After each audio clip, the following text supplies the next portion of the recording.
నీవు సాగిపోతున్నావా, ఆగిపోయావా, ఆగిపోతున్నావా? ఓకే, నీవు సాగిపోతున్నావా లేక ఆగిపోతున్నావా కదా. ప్రభు అంటున్నాడు నీవు సాగిపో. నువ్వు ఇంక నువ్వేం చేయవలసిన అవసరం లేదు, నువ్వు సాగిపో, సాగిపో. Have you been stopped or moving అంటే అంటున్నాడు, ఆర్ యు మూవింగ్ ఫార్వర్డ్? నువ్వు ముందుకు వెళుతున్నావా? Are you being forward? Are you moving forward? Are you stopping లేదా ఆర్ యూ స్టక్? నువ్వు ఆగిపోయావా? చూద్దాం ఈరోజు. మొట్టమొదటిగా మనము సాగిపోయిన వారి కోసం 2 ఎగ్జాంపుల్స్ చూద్దాం, 2 ఉదాహరణలు. ఆగిపోయిన వారి కోసం 2 ఉదాహరణలు చూద్దాం. టోటల్గా 4 విషయాలు త్వరగా మనము మాట్లాడుకుంటూ ముందుకు సాగిపోదాం. ఓకే, నా ఈరోజు సాగిపోయినటువంటి వారు ఎవరంటే those who walked with God. ఎవరైతే సాగిపోయినటువంటి వారు ఎవరో చూద్దాం ఒకసారి. ఆదికాండము మనం రోజు చదువుతున్నాం, వింటున్నాం, కానీ దేవుని మాటలు ఒక్కొక్క దానికి ఒక్కొక్క అర్థం మనకి అర్థమవుతూ ఉంటుంది. ఒక్కొక్క రీతిగా మనం దేవుని యొక్క వాక్యాన్ని అర్థం చేసుకోవచ్చు కదా. ఆదికాండము 22వ అధ్యాయము 1 నుంచి 17 వచనాలు నేను త్వరగా చదువుతాను, మీరు జాగ్రత్తగా దేవుని యొక్క వాక్యాన్ని చూడాలి. ఆ సంగతులు జరిగిన తరువాత దేవుడు అబ్రహామును పరిశోధించెను. ఎట్లనగా ఆయన అబ్రహామా అని పిలువగా అతడు చిత్తము ప్రభువా అనెను. అప్పుడు ఆయన, నీవు ఒక్కడయున్న నీ కుమారుని అనగా నీవు ప్రేమించు ఇస్సాకును తీసుకుని మోరియా దేశమునకు వెళ్ళి అక్కడ నేను నీతో చెప్పబోవు పర్వతములలో ఒక దాని మీద దహన బలిగా అతని నర్పించుమని చెప్పాను. తెల్లవారినప్పుడు అబ్రహాము లేచి తన గాడిదకు గంత కట్టి తన పరివారిలో 2 తన కుమారుడగు ఇస్సాకును వెంటబెట్టుకొని, పనివారిలో 2 తన కుమారుడగు ఇస్సాకును వెంటబెట్టుకొని దహన బలి కొరకు కట్టెలు చీల్చి లేచి దేవుడు తనతో చెప్పిన చోటికి వెళ్ళెను. లేచి ఏం చేశాడు ఆయన? దేవుడు చెప్పిన చోటికి వెళ్ళెను. 3వ నాడు అబ్రహాము కన్నులెత్తి దూరము నుండి ఆ చోటు చూచి తన పనివారితో, మీరు గాడిదతో ఇక్కడనే ఉండుడి, నేనును ఈ చిన్నవాడును అక్కడికి వెళ్ళి దేవునికి మ్రొక్కి మరలా మీ యొద్దకు వచ్చేదమని చెప్పి దహన బలికి కట్టెలు తీసుకుని తన కుమారుడగు ఇస్సాకు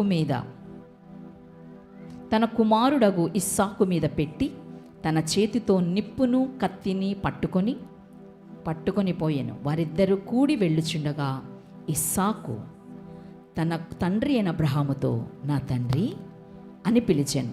అందుకతడు, ఏమి నా కుమారుడా అనెను.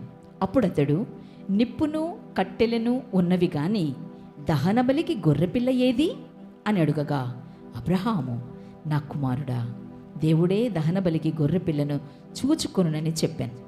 అలాగు వారిద్దరూ కూడి వెళ్ళి దేవుడు అతనితో చెప్పిన చోటికి వచ్చినప్పుడు అబ్రహాము అక్కడ బలిపీఠము కట్టి కట్టెలు చక్కగా పేర్చి తన కుమారుడగు ఇస్సాకును బంధించి ఆ పీఠము పైనున్న కట్టెల మీద ఉంచాను. అప్పుడు అబ్రహాము తన కుమారుని వధించుటకు తన చెయ్యి చాపి కత్తి పట్టుకొనుగా యెహోవా దూత పరలోకము నుండి అబ్రహామా, అబ్రహామా అని అతని పిలిచాను. అందుకతడు, చిత్తము ప్రభువా అనెను. అప్పుడు ఆయన, ఆ చిన్నవాని మీద చెయ్యి వేయకుము, అతని నేమేయూ చేయకుము, నీకు ఒక్కడయున్న నీ కుమారుని నాకియ్య వెనుదీయలేదు గనుక నీవు దేవునికి భయపడువాడవని ఇందువల్ల నాకు కనబడుచున్నదనెను. అప్పుడు అబ్రహాము కన్నులెత్తి చూడగా పొదలో కొమ్ములు తగులుకొని ఉన్న ఒక పొట్టేళ్ళు వెనక తట్టున కనబడెను. అబ్రహాము వెళ్ళి ఆ పొట్టేలును పట్టుకొని తన కుమారునికి మారుగా పెట్టి దహన బలిగా అర్పించెను. అబ్రహాము ఆ చోటికి యెహోవా ఈరే అనగా యెహోవా చూచుకొనును అను పేరు పెట్టెను. అందుచేత యెహోవా పర్వతము మీద చూచుకొనును అని నేటి వరకు చెప్పబడెను. యెహోవా దూత 2వ మారు పరలోకము నుండి అబ్రహామును పిలిచి ఇట్లనెను, నీకు ఒక్కడే అయ్యున్న నీ కుమారుని ఈయ వెనుక తీయక ఈ కార్యము చేసినందున నేను నిన్ను ఆశీర్వదించి ఆకాశ నక్షత్రముల వలెను సముద్ర తీరమందలి ఇసుక వలెను నీ సంతానమును నిశ్చయముగా విస్తరింపచేసెదను. నీ సంతతి వారు తమ శత్రువుల గవిని స్వాధీనపరచుకొందురు. దేవునికి స్తోత్రం కలుగునుగా. హల్లెలూయా, హల్లెలూయా. చదవబడినటువంటి వాక్యము చాలా మందికి అర్థమై ఉన్నదని నేను అనుకుంటున్నాను. ఇందులో అంత కష్టమైతే ఏమీ లేదు. ఏంటంటే ప్రభు తనతో మాట్లాడి దేవుడు చెప్తున్నాడు, నీ ఒక్కగానైనటువంటి ఒక కుమారుని నువ్వేం చేయాలి, బలి ఇవ్వమని చెప్పాడు. బలి ఇవ్వమని దేవుడు చెప్పినప్పుడు పుట్టగా 90 సంవత్సరాలకి 100 సంవత్సరాలు ఇతనికి, 90 సంవత్సరాలు షారాకు కదా. ఇద్దరు అన్ని సంవత్సరాలు ముసలివారుగా ఉన్నటువంటి ఆ వృద్ధ దంపతులకు ఒక కుమారుడు పుడితే ప్రభు పరీక్షిస్తున్నాడు. ఏమన్నాడు, నీ కుమారుని నువ్వేం చేయాలి, బలివ్వాలి అని అన్నప్పుడు అబ్రహాము కనీసం ఆయనలో చూడండి, ఆ సంగతులు జరిగిన తర్వాత దేవుడు అబ్రహామును పరిశోధించాడు. ఏం చేస్తున్నాడు దేవుడు? కొన్నిసార్లు దేవుడు మనల్ని పరిశోధిస్తాడు, దేవుడు మనల్ని అడుగుతాడు ఆ విషయాల్లో. అది కష్టమైనదే, మనకు చాలా కష్టం. కానీ మనమైతే ఇమ్మీడియట్గా వెంటనే ఏమంటామంటే నేను చేయను అంటాం. పరిశోధించడానికి కొన్నిసార్లు దేవుడు తన ప్రయత్నం చేస్తూ ఉంటాడు. ఎట్లనగా ఆయన అబ్రహామా అని పిలువగా అతడు ఏమన్నాడు, చిత్తం ప్రభువా అన్నాడు. అప్పుడు ఆయన, నీకు ఒక్కడయ్యున్న నీ కుమారుని అనగా నీవు ప్రేమించి ఇస్సాకును తీసుకుని మోరియా దేశమునకు వెళ్ళి అక్కడ నీతో చెప్పబో పర్వతములలో ఒక దాని మీద దహనబలి అతను అర్పించుమని చెప్పాడు. అప్పుడు ప్రభు అక్కడే అబ్రహాం ఏమైనా మాట్లాడినట్టుందా? నో అని అన్నాడా? నేను చేయలేను అన్నాడా? ఎందుకు ఇచ్చావు, ఎందుకు తీసుకుంటున్నావు అన్నాడా? మనమైతే ఏమంటాం, ఇవ్వడం ఎందుకయ్యా, అలా నీకు అడిగినప్పుడు ఇవ్వడం ఎందుకు కదా. మనం చాలాసార్లు మనుషుల దగ్గర అయితే అలా అంటాం కదా. ఏదైనా మనకి ఇచ్చిన తర్వాత నాకు ఇచ్చి అని మళ్ళీ తీసుకున్నారనుకో, నాకు ఇచ్చేయాలి మళ్ళీ నువ్వు అన్నావు అనుకో, ఇవ్వడం ఎందుకు, అడగడం ఎందుకు, నీకు ఎవడు ఇవ్వమన్నాడు, నేను ఎవడు చేయమన్నాడు, అదే అంటాం కదా మనుషులు. మనం అదే మాట అంటాం, ఈయన మనిషే, ఈయనేం దేవుడు కాదు, ఈయన మనిషే కదా. కానీ ఆయనలో ఆ ఆలోచన రాలే, ఆ మాటలు అనడానికి ఆయనకి అసలు ఆస్కారం ఆ విషయమే. అంటే చూడండి, యోబు నోటి మాట చేత నేను పాపము చేయలేదన్నట్టుగా అబ్రహాం అసలు ఒక్క మాట కూడా పలకకుండా ఆయన ఏం చెప్పారో ఆచి తూచేటట్టు అలాగే ఆ ఇస్సాకును తీసుకొని బలివ్వడానికి ఎక్కడికి బయలుదేరుతున్నాడైనా, మోరియా పర్వతానికి బయలుదేరుతూ ఉన్నాడు కదా. మోరియా పర్వతానికి బయలుదేరుతున్నాడు అబ్రహాము గారు. చూడండి, తెల్లవారినప్పుడు అబ్రహాము లేచి అర్పించమని చెప్పిన వెంటనే ఆ రాత్రికాల సమయంలో పడుకున్నాడు. పాపం ఎంత బాధపడి ఉంటాడో రాత్రంతా, ఎంత ఏడ్చుంటాడో రాత్రంతా, ఎంత ఆలోచించాడో రాత్రంతా. ఒక చిన్న సంఘటన జరిగితే మనం రాత్రంతా ఎంత దిగులు పడుతూ ఉంటామో. నాకైతే కొన్ని విషయాలు ఏమైనా జరుగుతున్నాయి అనుకోండి, ఆ విషయాలు కానీ ఇంకా దాంట్లో సక్సెస్ కాలేదనుకోండి, ఆ నైట్ అంతా కూడా నేను ఏం చేస్తాను అంటే ఆలోచిస్తూనే ఉంటాను. రాత్రి చాలాసేపు నాకు నిద్ర పట్టదు అసలు, ఆలోచిస్తూనే ఉంటాను. ఏంటి ఇలా జరిగింది, ఏం చేయాలి, దీనికి ఏంటి సొల్యూషన్, దీనికి సొల్యూషన్ ఏంటి, ఇప్పుడు నేను ఏం చేస్తే దీనికి న్యాయం చేయగలను, లేదా ఏం చేస్తే నేను దీని నుంచి నేను పరిష్కారము కోసం, నేను సొల్యూషన్ కోసం నేను ఏం చేస్తానంటే ఆ నిద్రలో నేను చాలాసార్లు ఆలోచిస్తూనే ఉంటానన్నమాట.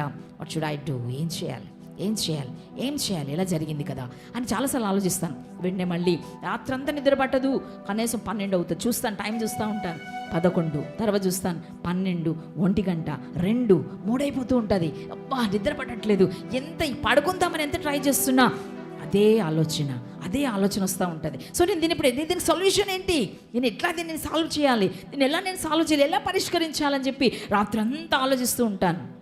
మళ్ళీ 4 అవుతుంది, ఉదయకాలం ప్రార్థన చేయాలి కదా. టైం చూస్తాను, నిద్ర అస్సలు ఉండదు.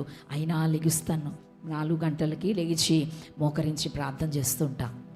ప్రభువా, రాత్రంతా భయంకరమైన ఆలోచనలో ఉన్నాను, ఈ పరిస్థితికి నాకు పరిష్కారం ఏంటి, నాకు సొల్యూషన్ ఏం చెప్తావు ప్రభువా అని దేవుడి దగ్గర మాట్లాడుతూ ప్రార్థన చేస్తుంటే దేవుడు నాకు ఖచ్చితంగా నాకు అనిపిస్తుంది, దేవుడు నాతో మాట్లాడినట్టు, నాతోటే చెప్పినట్టు నాకు అనిపిస్తుంటుంది. నాకు ఒక సొల్యూషన్ వస్తుంది. వెంటనే నేను ఆ సొల్యూషన్ వెంటనే నాకు ఆన్సర్ వచ్చిన వెంటనే నేను వెళ్ళి బాబు దగ్గర, నాకు లేదు, నేను ఈ పని ఇలా చేయాలనుకుంటున్నాను, నాకు దేవుడు ఇట్లా చెప్పాడు నాకు ఇలా చేయాలని, సో నేను ఈ రకంగా నేను చేయాలనుకుంటున్నాను అని చెప్తే దేవుడు ఎలా చెప్పాడో నేను అదే రకంగా నేను సాగిపోతూ ఉంటాను, ప్రొసీడ్ అవుతాను. ఎప్పుడైతే నేను ప్రొసీడ్ అవుతానో ఖచ్చితంగా కార్యాన్ని దేవుడు నాకు సక్సెస్ ఇచ్చాడు. దేవునికి స్తోత్రం కలుగునుగాక. హల్లెలూయా. కనుక ఈ అబ్రహాము కూడా రాత్రంతా కూడా నా కుమారుని బలివ్వమన్నాడని చెప్పేసి ఆయన రాత్రంతా కూడా ఆ రకంగానే ఎంత పాపం బాధపడి ఉంటాడో. దీనికి సొల్యూషన్ ఏంటి లేదే, నేనేం చేయాలి, ఇంకా నేనేం మాట్లాడడానికి ఏం లేదు. దేవుడు నాకు చెప్పేసాడు, చెప్పిందే దేవుడు, ఎవరో చెప్పలేదు. మనుషులు చేసిన దానికైతే దేవుని దగ్గర సొల్యూషన్ అడుగుతావు, దేవుడే చెప్తే నువ్వు ఎవరిని సొల్యూషన్ అడుగుతావు? అర్థమవుతుందా? మనుషులు మనకి ఏదైనా చేయాలనుకుంటున్నారు అనుకోండి, ఏదైనా ఆపదు లేకపోతే ఇంకోటి ఏదో సంభవించిందంటే will ask solution from God. నువ్వు దేవుని దగ్గరికి వెళ్ళి సొల్యూషన్ అడుగుతావు. కానీ నీకు సొల్యూషన్ ఇవ్వకుండా నీకే దేవుడే పరీక్ష పెడితే ఎలా ప్రొసీడ్ అవుతావు? దానికి సొల్యూషన్ ఏంటి? There is no solution. You have to proceed, అంతే. నువ్వు సాగిపోవాల్సిందే, ఇంకా దానికి సొల్యూషన్ లేదు. కనుక వెంటనే అబ్రహాం అనుకున్నాడు, దేవుడే నాకు చెప్పాడు. ఏం చెప్పాడు?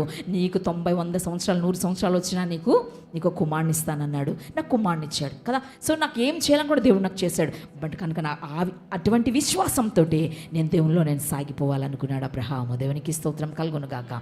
వెనుదీయలేదు, వెనుకాడలేదు, వెనుక తట్టు చూడలేదు. నా ముందు సిలువ, నా వెనుక లోకాశల్, నేనే దారి, నేను ఏ వైపు చూస్తాను, నేను ముందుకే సాగిపోతాను అనుకున్నాడు అబ్రహాం. రాత్రంతా తను ఎలా ఉన్నప్పటికీ కూడా ఉదయకాలమే, మళ్ళీ ఉదయకాలం అని కూడా లేదు అక్కడ. ఏమని ఉన్నదో చూడండి అక్కడ, తెల్లవారినప్పుడు. తెల్లవారంటే ఉదయం అంటే మనకి 9, 8 నుంచి మాట్లాడుకోవచ్చు. పోనీ తెల్లవారుజాము అంటే ఎప్పుడు? 3, 4, 5 లోపు కదా. తెల్లవారుతున్నప్పుడు 3 గంటల ప్రాంతంలో ఆయన తెల్లవారినప్పుడు అబ్రహాము లేచి తన గాడిదకు గంత కట్టి తన పనివారిలో ఇద్దరిని మాత్రమే తీసుకొని తన కుమారుడగు ఇస్సాకును వెంటబెట్టుకొని దహన బలి కొరకు కట్టెలు చీల్చి లేచి దేవుడు తనతో చెప్పిన చోటికి వెళ్ళెను. ఇక్కడ ఒక విషయం, ఈ విషయాన్ని భార్య, 9 మాసములు కని మోసినటువంటి భార్య తల్లికి చెప్తే తన పరిస్థితి ఎలా ఉంటుంది? ఒప్పుకోకపోవచ్చేమో, ఏం జరుగుతుందో. ఒకవేళ నా భార్య ఒప్పుకోదేమో నేను చెప్తే.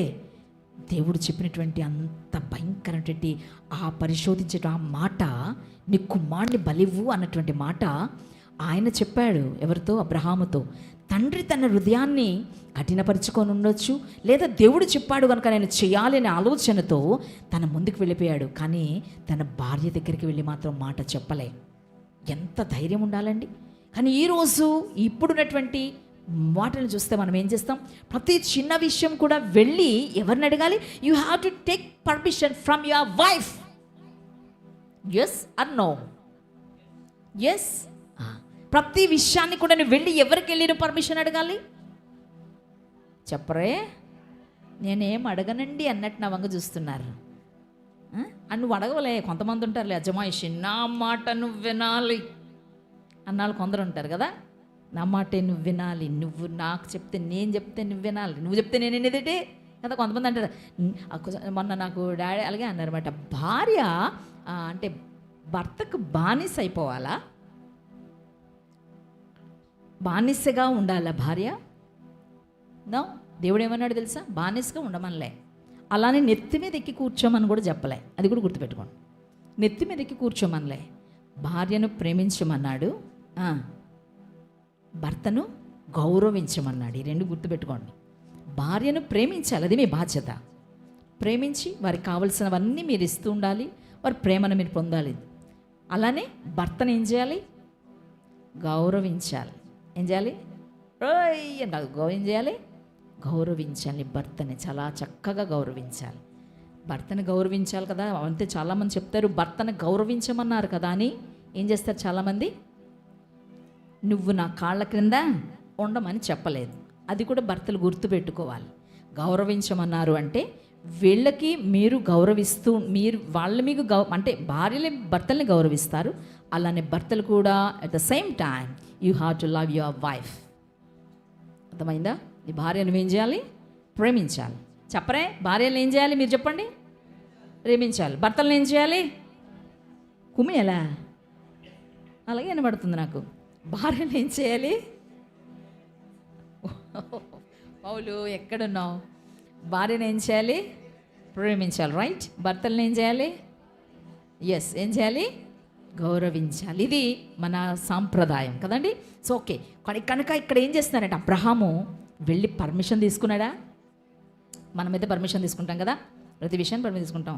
ఇప్పుడు ఎవరైనా అవసరం, నేను ఇంట్లో ఉన్నా, నేనున్నా, ఇక ఇది చేయొచ్చా, ఇది చేద్దామా వద్దా అని అడుగుతుంటారు. అడగాలి, కాదంటలే. మీరు అడిగి ఇద్దరు కరెక్ట్గా దాన్ని కరెక్ట్ అయితే ఇద్దరు అనుకొని చేయాలి. వెరీ గుడ్, కాదంటలే. ప్రతి చిన్నది కూడా వెళ్ళి పర్మిషన్స్ అడిగి తీసుకోవడం మాత్రం దట్ ఈస్ నాట్ గుడ్ కదా, గుర్తుపెట్టుకోండి. సో ఈ విషయంలో అబ్రహాము, ఇదేనా చిన్న విషయమా? అబ్రహాం విషయంలో జరిగినటువంటిది చిన్న విషయమా?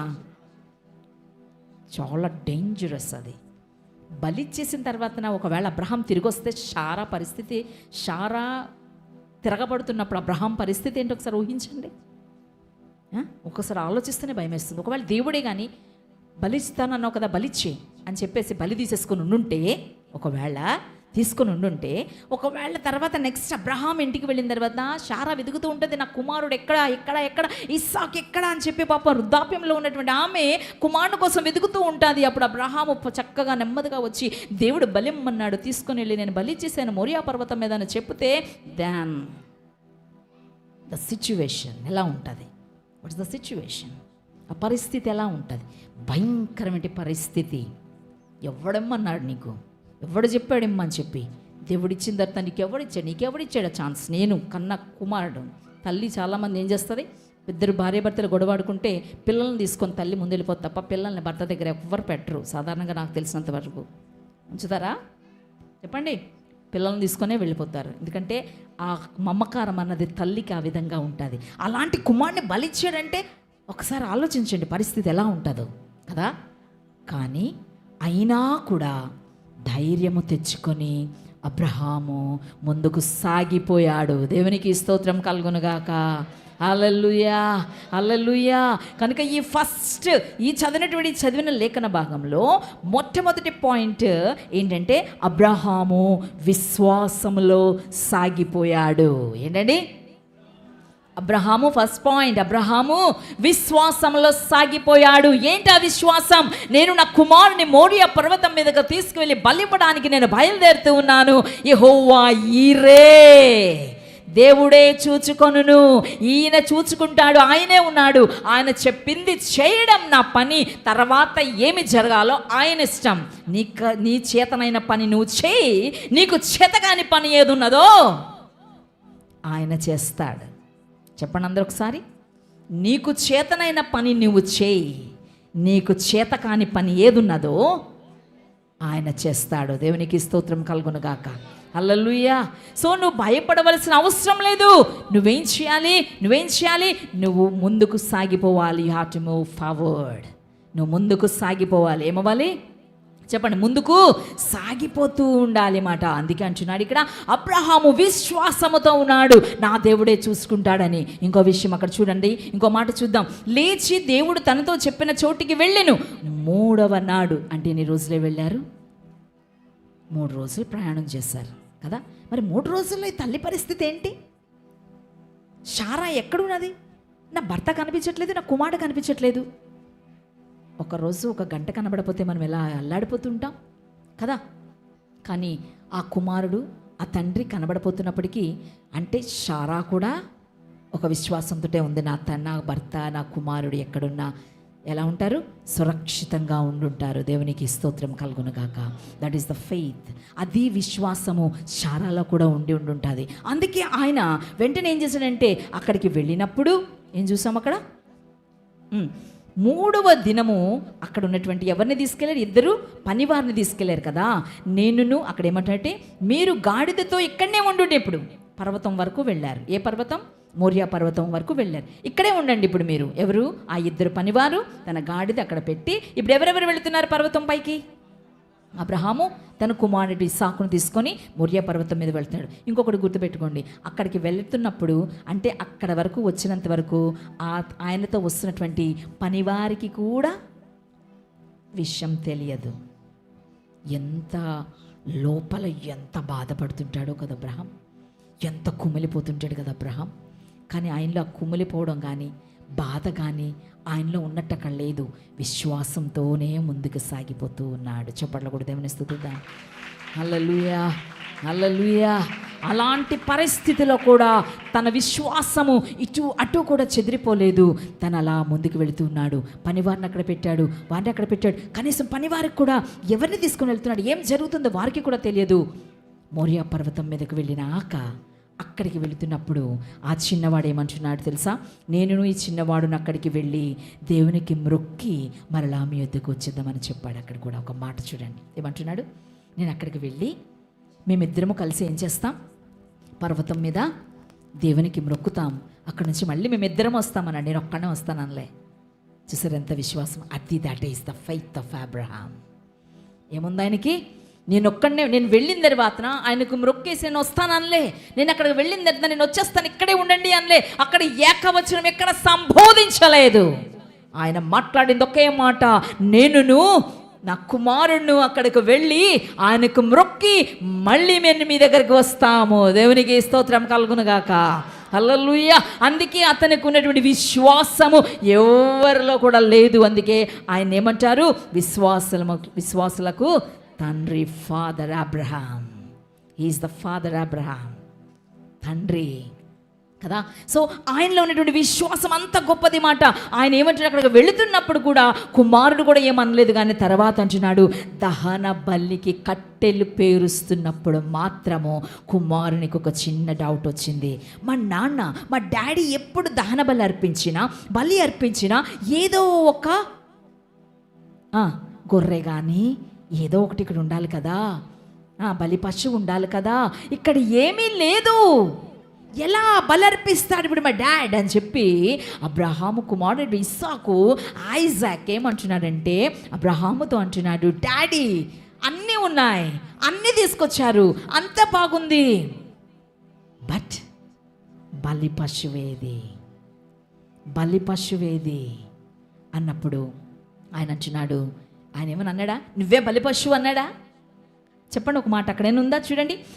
మొక్కి మరలా మీ యొద్దకు వచ్చేది నేను చెప్పి దహన బలికి కట్టెలు తీసుకునే కుమారుడకు ఇస్సాకు మీద పెట్టి, చూడండి చిన్నవాడకు చూడండి, మీరు గాడిదతో ఇక్కడనే ఉండుడి, నేనును ఈ చిన్నవాడును అక్కడికి వెళ్ళి మొక్కి మరలా మీ యొద్దకు వచ్చేదమని చెప్పి దహన బలికి కట్టెలు తీసుకొని తన కుమారుడకు ఇస్సాకు మీద పెట్టి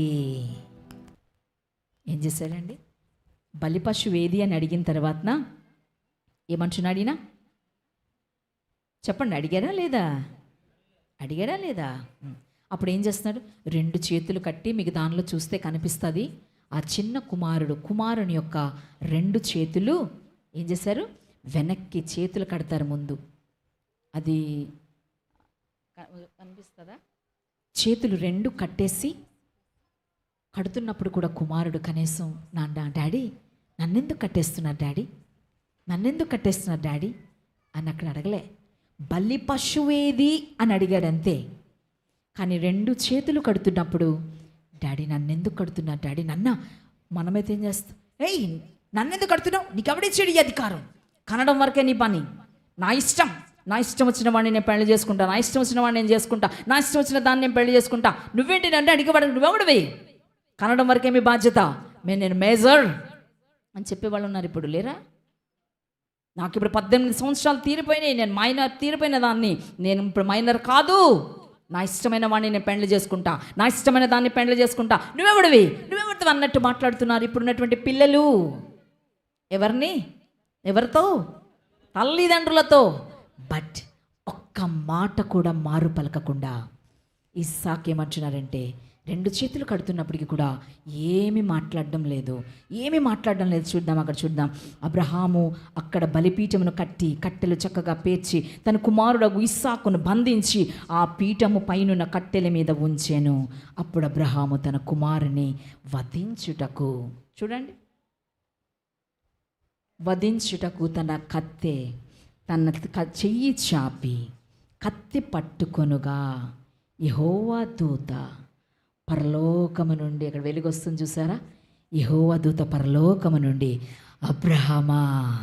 అబ్రహామా అని అతన్ని పిలిచాను. అందుకు అతడు చిత్తము ప్రభు అని ఇమ్మీడియట్గా ఎప్పుడు నాతో దేవుడు మాట్లాడతాడా అని ఎదురు చూస్తున్నాడు అబ్రహాము.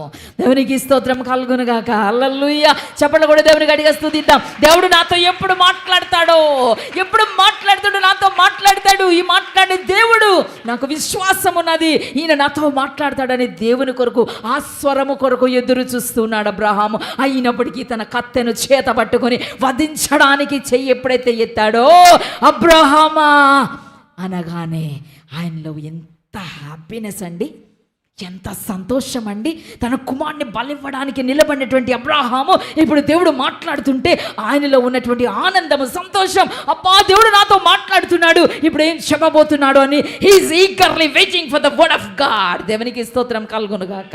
హల్లెలూయా.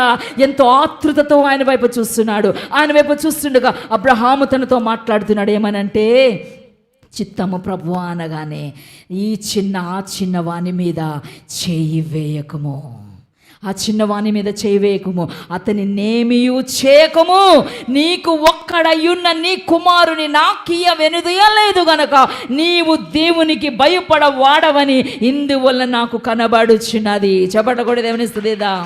హల్లెలూయా. నీవు దేవునికి భయపడు వాడవు, ఇదే నిదర్శనము. ఎందుకంటే నీకు పుట్టినటువంటి ఒక్కగానొక కుమారుణ్ణి బలి తీయడానికి కూడా నువ్వు వెనుదీయకుండా నీవు వచ్చి బలర్పించడానికి ఎంత ధైర్యంతో వచ్చావే.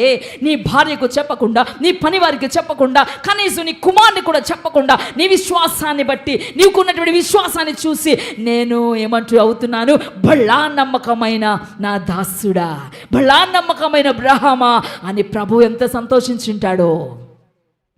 ఆ సంతోషము ఊరకే విడిచిపెట్టలే దేవుడు. తనకున్నటువంటి సంతోషాన్ని విడిచిపెట్టలే. ఆయన ఏం చేశాడంటే, వెంటనే నీకున్నటువంటి విశ్వాసాన్ని బట్టి నీ సంతతిని నేను ఇసుక రేణువల్లే నిన్ను ఆశీర్వదించదను. చెప్పట్ల కూడా దేవునికి స్తుతిద్దాం.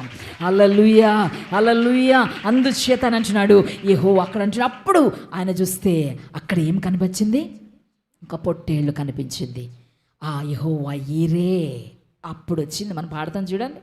యెహోవా ఈరే, యెహోవా ఈరే, యెహోవా ఈరే, యెహోవా ఈరే, యేసు గొప్పవారు, గొప్పవారు, గొప్పవారు, యేసు మంచివారే, మంచివారే, మంచివారే, యేసు గొప్పవారే, గొప్పవారే, గొప్పవారే, యేసు మంచివారే, మంచివారే, మంచివారే, యెహోవా ఈరే, యెహోవా ఈరే, యెహోవా ఈరే, యెహోవా ఈరే. చెప్పండి ఇక్కడ.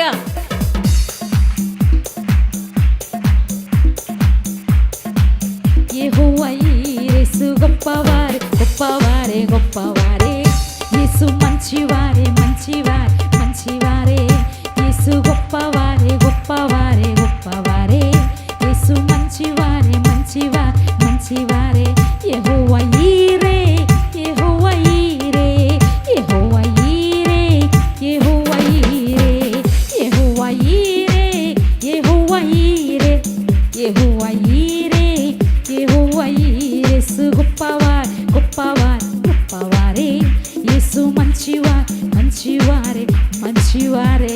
దేవునికి స్తోత్రం. హల్లెలూయా. ఆ యేసయ్యను నువ్వు ఆరాధిస్తున్నావంటే గొప్పవాడైనటువంటి యేసును నువ్వు ఆరాధిస్తున్నావు, మంచివాడైనటువంటి దేవుని నువ్వు ఆరాధిస్తున్నావు. సో భయపడవలసిన అవసరం ఏంటి? చింతించవలసిన అవసరం ఏంటి?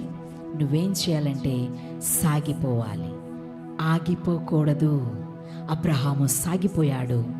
దేవుని చేత బళ నమ్మకమైన అబ్రహామా అని పిలువబడ్డాడు కదా. కనుక అతని యొక్క సంతానము నిశ్చయముగా విస్తరింపచేసేదను. నీ సంతతి వారు తమ శత్రువుల గవిని స్వాధీనపరచుకొందురు. మరియు నీవు నా మాట వినినందున భూలోకములోని జనములన్నీ నీ సంతానము వలన ఆశీర్వదింపబడవను.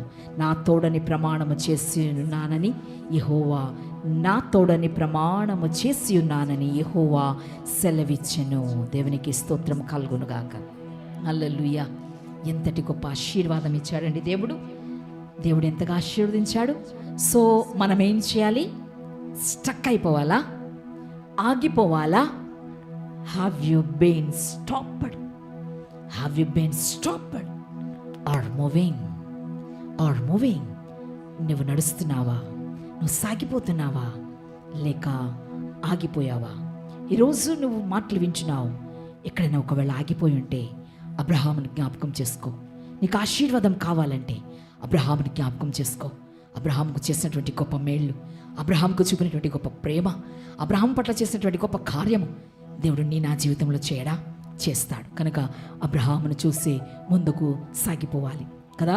రెండవ ఇంకొకరు ఎవరంటే దానియేలు 6వ అధ్యాయం 10వ వచనం. త్వరగా వెళదాం. దానియేలు 6వ అధ్యాయం 10వ వచనం.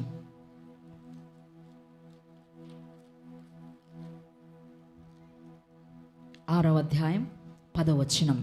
దానియేలు, ఇట్టి శాసనము సంతకము చేయబడినని దానియేలు తెలుసుకున్నను. అతడు తన ఇంటికి వెళ్ళి యథాప్రకారముగా అనుదినము ముమ్మారు మోకాళ్ళుని తన ఇంటి పై గది కిటికీలు యెరూషలేము తట్టునకు తెరవబడి ఉండగా తన దేవునికి ప్రార్థన చేయుచు ఆయనను స్తుతించుచు వచ్చెను. దేవునికి స్తోత్రం కలుగునుగా. హల్లెలూయా. సో ఏంటి ఆ శాసనం? ఇట్టి శాసనం అన్నారు. ఏంటి ఆ శాసనం చెప్పండి? ఒక ప్రతిమను నిలవబెట్టి ప్రతి ఒక్కరు దానికి నమస్కరించాలి. ఏం చేయాలి? నమస్కరించాలి. అందరూ నమస్కరించాలి. ఎవరైతే నమస్కరించారో వాళ్ళను ఏం చేస్తామన్నట్టు చూద్దాం ఒకసారి. ఇక్కడ పైన వచ్చును, సింహాల బోనులో వేస్తాను. తన రాజ్యం అంతటిపైన అధిపతులుగా ఉండుటకై 120 మంది అధిపతులు నియమించుటకు దర్యావేషునకు ఇష్టమాయను. వారిపైన 3 ప్రధానులుగా నియమించెను. ఆ 3లో దానియేలు ముఖ్యుడు. రాజునకు నష్టము కలగకుండానట్లు ఆ అధిపతులు తప్పకుండా వీరికి లెక్కలు అప్పచెప్పవలనని ఆజ్ఞ ఇచ్చాను.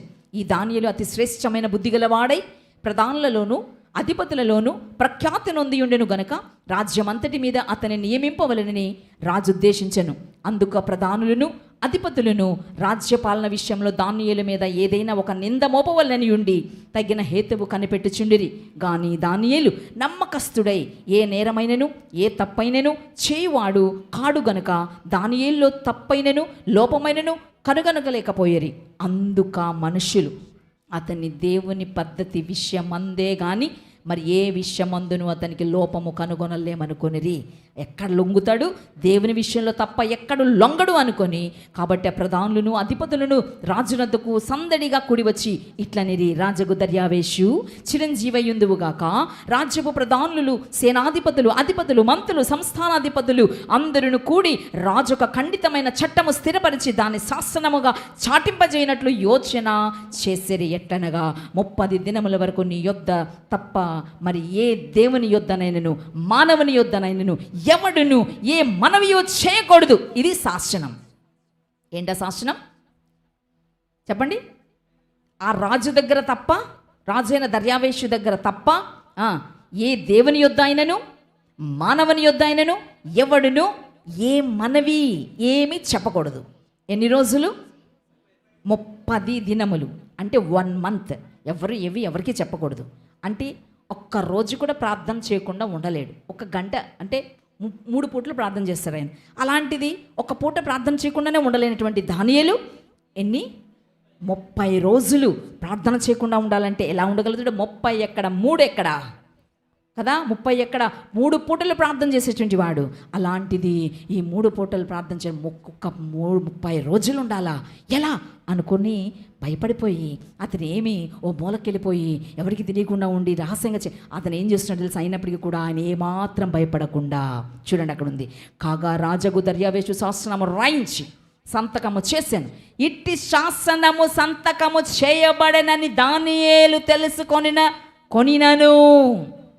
అలాంటి శాసనము రాయించినప్పటికీ కూడా దానియేలు ఏం చేస్తున్నాడు? ఇట్టి శాసనం సంతకం చేయబడి దానియేలు తెలుసుకొనినను. అతడు తన ఇంటికి వెళ్ళి వాట్ ఈస్ డూయింగ్ నౌ? సాగిపోతున్నాడా ఆగిపోయాడా? మనమైతే స్టక్ అయిపోతాం, మనమైతే ఆగిపోతామేమో. కానీ దానియేలు ఆగలే. తన ఇంటికి వెళ్ళి యథాప్రకారముగా యాజ్ యూజువల్ యథాప్రకారముగా అనుదినము ముమ్మారు 3 times per day, 3 times per day, అనుదినము ముమ్మారు 3 సార్లు మోకాళ్ళుని తన ఇంటి పై గది కిటికీలు యెరూషలేము తట్టునకు తెరవబడి ఉండగా తన దేవునికి ప్రార్థన చేయుచు ఆయనను స్తుతించుచు వచ్చెను. దానియేలు 3 times a day. What is doing? ఆగిపోయాడా? కానీ ఆగిపోయాడు ఆయన? నో. ఆయన ఏమవుతున్నాడు? Yes, he is moving forward. But మనమైతే ఆగిపోతాం. కానీ ఆయన మాత్రం ఏం చేస్తున్నారు? ముమ్మారు యాజ్ యూజువల్గా ప్రార్థన చేస్తున్నారు. ఈరోజు మనల్ని చాలామంది ఎన్నో రకాల మాటలు అంటున్నారు. ఇన్ని రకాలుగా మనమైతే ఆగిపోతున్నాం, చాలాసార్లు ఆగిపోతున్నామేమో. కానీ ఇక్కడ చూసినటువంటి సంఘటన బట్టి అబ్రహాములాగా మనం ముందుకు సాగిపోవాలి. దానియేలులాగా మనం ఏం చేయాలి? ముందుకు సాగిపోవాలి. ఇక్కడ ఏం చేస్తుంటే ఆయన ఎన్ని ఇబ్బందులు వచ్చిన వెంటనే ఆయన ఏం చేశారు? తీసుకెళ్ళి ఈ కారణం చేత ఈయన ముమ్మారు ప్రార్థన చేస్తున్నాడని మళ్ళీ వెళ్ళి రాజుకు చెప్పాడు. వెంటనే రాజు శాసనం ఏంటి? సింహాల బోనులో తీసుకెళ్ళి పడేయమంటే రాజుకి ఇష్టంలే. అయినప్పటికీ ఆ దానియేలంటే చాలా ఇష్టం రాజుకు. కానీ ఆయన ఏం చేశాడు? ఆజ్ఞ మీరాడు. వాళ్ళ ఆజ్ఞ, రాజు ఆజ్ఞ మీరాడు. దేవుని ఆజ్ఞ మాత్రం మేరలే. దేవునికి స్తోత్రం కలుగునుగాక. దేవుని ఆజ్ఞ మీరలే, రాజు ఆజ్ఞ మీరాడు. కానీ దేవుని ఆజ్ఞ మీరలే, రాజు ఆజ్ఞను బట్టి మీరాడు గనుక తీసుకెళ్లి సింహాల బొనలో వేశారు. సింహాలకు ముందు కానీ ఆజ్ఞాపించాడు ప్రభువు. దేవునికి స్తోత్రం. హల్లెలూయా. నా భక్తుడైనటువంటి దానియేలు ఇప్పుడు సింహపు గుహలో పడవేయబడబోతున్నాడు. మీరు ఎక్కడున్నటువంటి వారు అక్కడే నోరు మూసుకొని ఉండాల్సిందే. సింహాల గుహలో దానియేలు వెళితే సింహాలన్నీ ఆకలితో ఉన్న సింహాలు ఎప్పుడైతే దానియేలు కళ్ళల్లో చూస్తున్నారో, సింహాలు చూస్తున్నాయో దానియేలు కళ్ళలో, దానియేలు కంటిని ఎప్పుడైతే చూసారో వెంటనే వారిలో సింహాల్లో ఒక వెలుగు కనబడుతున్నది. ఈయన దేవుని కుమారుడు, ఈయన నేనే హాని చేయకూడదు. చప్పట్లు కొట్టి ప్రభుని స్తుతిద్దాం. నేనేమే హాని చేయకూడదని సింహాలు మొఖాళ్ళని దానియేలు వైపు ఉంటున్నాయి. రాత్రంతా ప్రార్థన చేస్తూనే ఉన్నాడు. ఎవరు?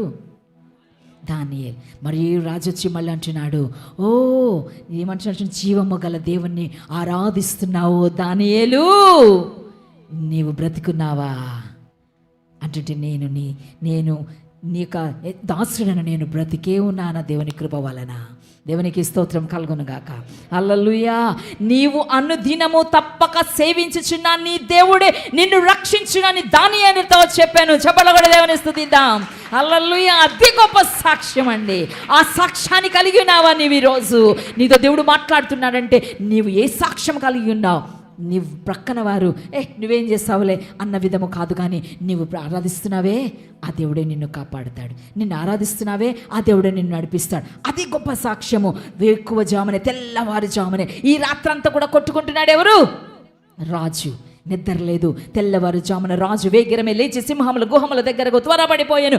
అతడు గుహ దగ్గరకు రాగానే దుఃఖస్వరముతో దానియేలును పిలిచి, జీవము గల దేవుని సేవకుడైన దానియేలు, నిత్యము నీవు సేవించుచున్న నీ దేవుడు నిన్ను రక్షింపగలిగేనా అని అతనిని అడిగాను. అందుకు దానియేలు, రాజు చిరకాలము జీవించునుగాక, నేను నా దేవుని దృష్టికి నిర్దోషినిగా కనబడితిని గనుక ఆయన నన్ను తన దూత నంపించి సింహముల నాకు ఏ హాని చేయకుండా వాటి నోళ్ళు మోయించాను. దేవునికి స్తోత్రం కలుగునుగా. సో నువ్వేమవ్వాలి? సాగిపో. నువ్వు సాగిపోతే దేవుడు నీ జీవితంలో మెళ్ళు చేస్తాడు. నువ్వు పరిగెడుతూ ఉండాలి. ప్రభు పరిచర్య నిమిత్తము పరిగెడుతూ ఉండాలి. పౌలు గారు అంటున్నారు, నేను పందెం అనేటువంటి ఈ రంగంలో నేనేం చేస్తున్నాను? పరిగెడుతున్నాను. నేను మంచి పోరాడి తిని యేసు కొరకు నేను పరిగెడుతున్నాను. ఈ పందెంలో పరిగెట్టాలి. దేవుడు గెలిపించేటువంటి వాడు దేవుడు ఉన్నాడు. దేవునికి స్తోత్రం కలుగును గాక. హల్లెలూయా, హల్లెలూయా. చివరిగా నేను చెప్పేటువంటి ఫస్ట్ ఏం చెప్పాను? 2 ఎగ్జాంపుల్స్ సాగిపోయేటువంటి వారు, 2 ఎగ్జాంపుల్స్ స్టక్ అయిపోయినటువంటి వారు. త్వరగా నేను చెప్పి ముగిస్తా. ఆదికాండం, అదే ఆదికాండం అధ్యాయము 13వ అధ్యాయము, అదే ఆదికాండము 19వ అధ్యాయం 19వ అధ్యాయం 26వ వచనంలో చూస్తే, లోతు భార్య అతని వెనుక నుండి తిరిగి చూచి ఉప్పు స్తంభం అయిపోయింది. ఉప్పు స్తంభం ఆయను. ఆగిపోయిన వారు ఎవరంటే లోతు భార్య విశ్వాసంలో ఆగిపోయింది. ఫస్ట్ పాయింట్, సాగిపోయిన వారిలో అబ్రహాము విశ్వాసంలో సాగిపోయాడు. రెండవది దానియేలు ప్రార్థనలో సాగిపోయాడు. ఇక సెకండ్, ఆగిపోయిన వారిలో ఫస్ట్ పాయింట్, లోతు భార్య విశ్వాసంలో ఆగిపోయింది. ఏమైంది? లోత్స్ వైఫ్ స్టాప్డ్ ఇన్ ఫెయిత్. అక్కడ ఆమె ఆగిపోయింది కనుక, అంటే నువ్వు ముందుకు వెళ్ళు, వెనక్కి చూడకు. ముందుకు వెళ్ళు, వెనక్కి చూడకు అంటే లోకాన్నే ఆశించింది, లోకం వైపే చూసింది. ఎందరి లాంటి వారు ఉన్నారో, లోతు భార్యలాగుంటున్నారో, ఇక లోకంలోనే లోకాన్ని స్నేహిస్తూ దేమాలాగా లోకంతో స్నేహం చేసినటువంటి వారు. పౌలు గారిని, తిమోతిని అందరిని విడిచిపెట్టి లోకాన్ని స్నేహించాడు దేమా. దేమా లాంటి బ్రతుకు నీలో ఉన్నదా?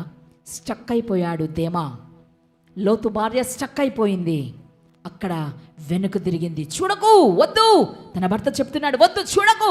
అక్కడ ఉన్నటువంటి దేవదూత వాళ్ళు నడిపిస్తూ వారు చూస్తారేమో అని చెప్పి నడిపిస్తున్నప్పటికీ కూడా లోతు భార్య అయితే ఇక లోతు అయితే తన యొక్క వేసుకున్నటువంటి దాన్ని చూపిస్తున్నాడు. ఇలా పట్టి చూపిస్తున్నప్పటికీ కూడా అతను ఏం చేస్తాడు తెలుసా? ఆమె అయినప్పటికీ కూడా తను వేసినటువంటి దాన్ని ఇలా తొలగించి మరి వెనక్కి తిరిగి చూసింది. ఏమైంది? ఉప్పు స్తంభం అయిపోయింది, ఆగిపోయింది. ఈరోజు లోకం వైపు చూస్తూ అబ్రహాం లాంటి విశ్వాసంలో ముందుకు సాగకపోతే, లోకం వైపు చూస్తూ దానియేలులాగా ప్రార్థన చేయలేకపోతే, లోతు భార్య వలె ఉప్పు స్తంభంగా మారిపోయి అక్కడే స్టక్ అయిపోతావు. ఏమవుతావు? అక్కడే స్టక్ అయిపోతావు. ఇంకొక ఎగ్జాంపుల్ని చూపించి త్వరగా ముగిస్తాను.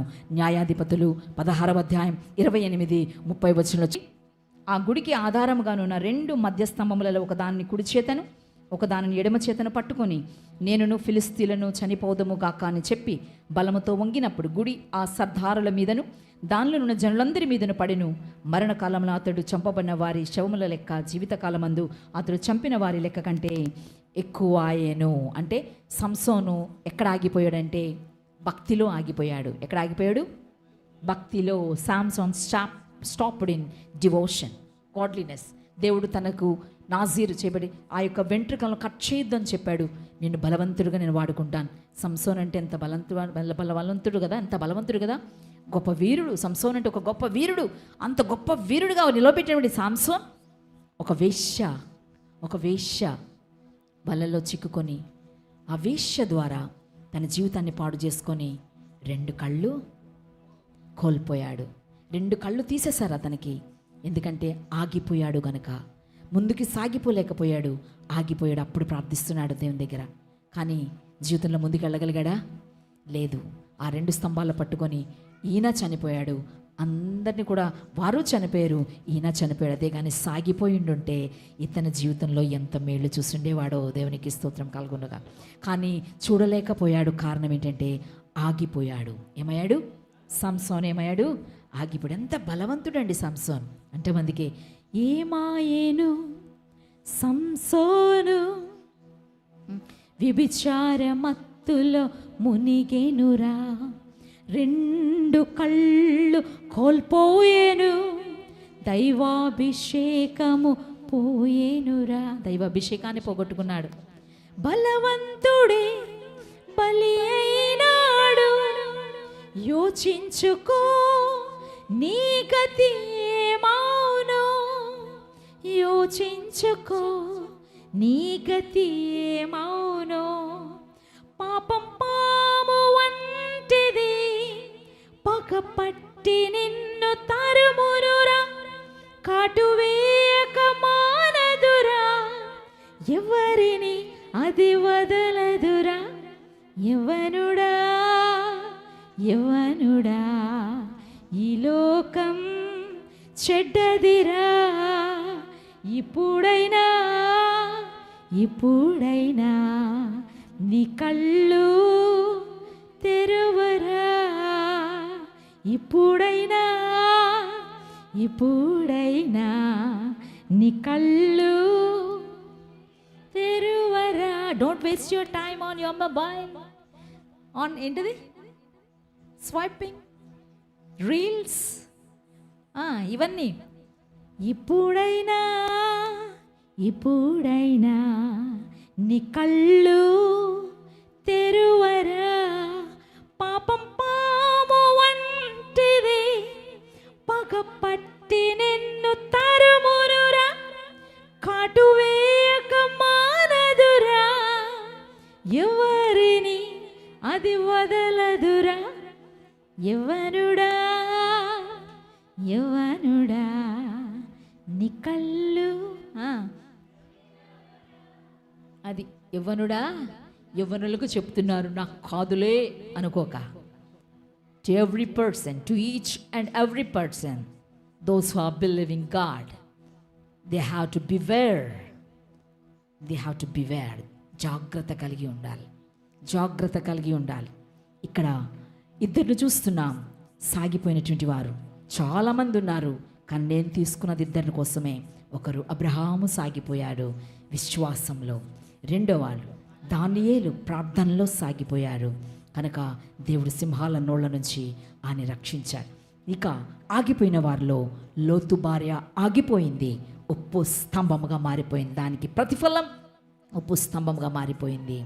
సామ్సన్ ఆగిపోయాడు, తన ప్రాణాలని పోగొట్టుకున్నాడు. చివరిగా బలవంతుడే బలహీనుడైపోయాడు, బలి అయిపోయాడు. ఎంత బలవంతుడో చూడండి, ఇలా పట్టుకొని ఒక్కసారి అంత బలవంతుడు ఎవ్వరు లేరు. ఇలా అంటే అక్కడ కొన్ని వీడియో క్లిప్స్ కూడా చాలా ఉన్నాయి మనం చూడాలంటే.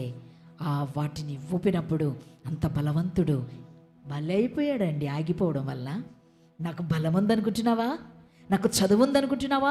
నాకు అందం ఉందనుకుంటున్నావా? నాకు ఏమున్నదని నువ్వు అహంకారంతో మనం ఉంటున్నామో, ఒకరోజు ఆగిపోతే కానీ నీవు ప్రాణాలని పోగొట్టుకుంటావు. నాకేమున్నా సరే, నాకు దేవుడు ఇన్ని సంవత్సరాలకి నా కుమారుని ఇచ్చాడని వెనుదీయకుండా ముందుకు సాగిపోతే దేవుడు నిన్ను ఆశీర్వదిస్తాడు. ఆయన బ్లెస్ చేయడం మొదలు పెడితే ఆపడం ఎవ్వడి తరము కాదు. ఆయన నువ్వు ఆగిపోతే నిన్ను వాడి నుంచి బలి అయిపోయిన తర్వాత నిన్ను అక్కడి నుంచి దేవుని మనస్సు మార్చడం ఎవరి తరము కూడా కాదు. కనుక జ్ఞాపకం చేసుకొని మొక్కరెత్తమందరం ప్రభు సన్నిధిలో లూకాసు వార్త 9:62 మీరు ఎవరు చదవనవసరం లే. మత్తయి సువార్త 24:13 అంతము వరకు సహించి వాడెవడో వాడే రక్షింపబడును.